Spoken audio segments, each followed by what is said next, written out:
बिल्कुल चाहिए। मैं इसमें एक थोड़ा सा एक और सप्लीमेंट्री क्वेश्चन है इसके ऊपर, फिर एक और आखिरी सवाल है मेरा।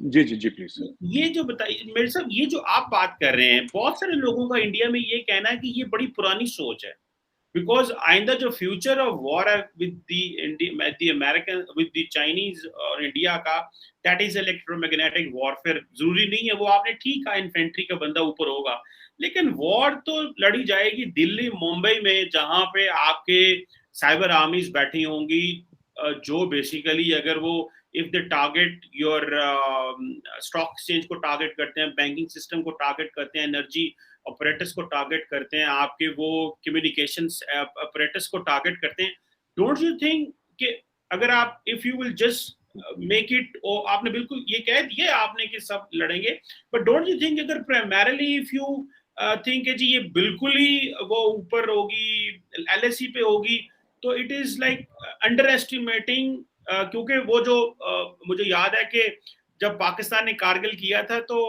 या उससे पहले 65 में भी जो हुआ, तो फिर आपके पास चॉइस है कि अगर आप एक जगह करते हैं तो आप फिर you can go international border पे कहीं पे भी जा सकते हैं, जरूरी नहीं है एक जगह। सो आप नहीं समझते कि ये बड़ी इलेक्ट्रो जो जो फ्यूचर ऑफ वॉरफेयर है वो बिल्कुल डिफरेंट है एज वट अगर इंडियन आर्मी इस तरह सोच रही है।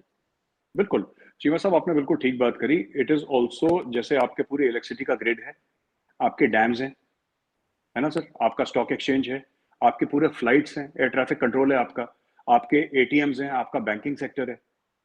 Everything is control through satellites, everything is control through internet. India ने कुछ समय पहले एक सैटेलाइट भी फायर करी थी स्पेस में, जब लोगों ने काफी तनकीद करी थी कि उसका डेबरी गिर जाएगा। ठीक है, that was basically a test to target Chinese satellites. So we are cognizant of the fact कि ये होने वाला है। अगला अटैक मुंबई या दिल्ली में होगा और ये साइबर होगा, ये एआई के थ्रू होगा, ये इंटरनेट के थ्रू होगा, हमें पता है। लेकिन हम उसका जब रिस्पॉन्स करेंगे, है ना, आपने आपने जैसे मैं आपको वही आपने 1965 की वॉर का हवाला दिया। 1965 की वॉर में यह था कि जब ऑपरेशन जिब्राल्टर हुआ था और आयूब खान साहब ने ऑपरेशन जिब्राल्टर रूल करा, तो there was a place called Akhnoor. आप पता नहीं याद है कि नहीं याद है। अखनूर है जम्मू एरिया में ना, हमारे एरिया में अखनूर है। अखनूर में जब पाकिस्तानी टैंक्स आए थे तो इंडिया का एक तो होल्डिंग रिस्पॉन्स वहां पे था, लेकिन इंडिया ने लाहौर की तरफ एक थ्रस्ट करा था, आपको पता होगा। तो वो फिर लड़ाई लंबी खिंची और जो भी हुआ XYZ, that is in history. Cheema साहब, बेसिकली ये है कि India reserves the right to respond to China. ठीक है, हो सकता है चाइना बॉम्बे में अटैक करे, हो सकता है उसका response line of actual control पे हो सकता है उसका रिस्पॉन्स बीजिंग में हो।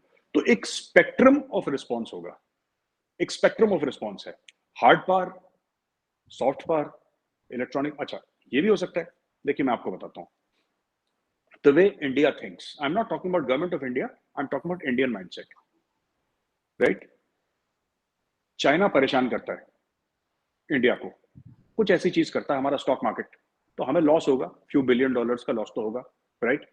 Suddenly in front of New York stock exchange you will have 1000 expat Chinese saying that Uyghur मुसलमानों के साथ गलत हो रहा है।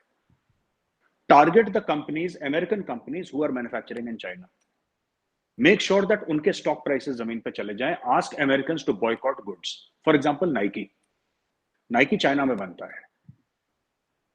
ये जो स्पेक्ट्रम ऑफ वॉर है ना चीमा साहब, स्पेक्ट्रम ऑफ वॉर, इसमें human rights is also weapon, इसमें इन्फेंट्री इज ऑल्सो वेपन, इसमें artificial intelligence also weapon.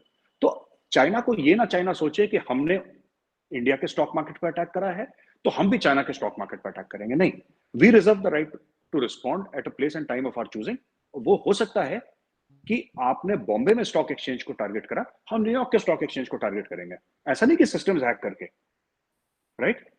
There could be 1000 Uyghur Muslim saying that ये वहां पे जो हमारे एरिया में है शिनजियांग प्रोविंस में, ये अमेरिकन ब्रांड्स हैं जो कि वीगर मुसलमानों को वहां पे प्रिजन में बनवाते हैं। ये यू सी, आप जब अमेरिका में ऐसा सेंटिमेंट लाएंगे, आप ये देखेंगे कि उनके स्टॉक प्राइसेस नीचे आ रहे हैं, दैट विल हर्ट। चाइना का पैसा कहां से आता है? कॉन्ट्रैक्ट मैन्युफैक्चरिंग से आता है। सो इट इज, जब हम होल ऑफ नेशन अप्रोच कहते हैं, होल ऑफ नेशन अप्रोच में ये भी है चीमा साहब। यू आर वेरी राइट, मैं आपसे अग्री करता हूँ चीमा साहब। आपके जो इंटरनेट बेस्ड स्ट्रक्चर्स हैं उस पर अटैक होगा, होगा पक्का। लेकिन वी ऑल्सो हैव, हमारे तर्कश में बड़े सारे तीर है ना, हर एक मुल्क के होने चाहिए।